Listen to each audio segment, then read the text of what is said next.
So, ito yung huli natin guys, oh. Up close and personal. So, ayan guys, oh.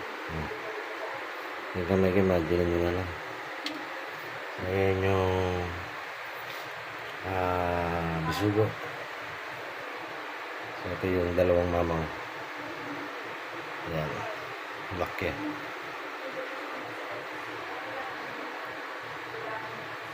Nakabaluktot sa cooler yan. Ayos. Marami tayong pwedeng gawin dito sa islang to. Comment down below kung sa tingin nyo ano pa ang pwedeng gawin sa islang yan. Yan. Ano pa ang masarap na luto dyan. Alright.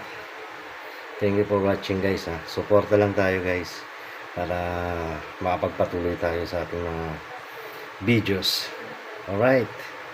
Thank you.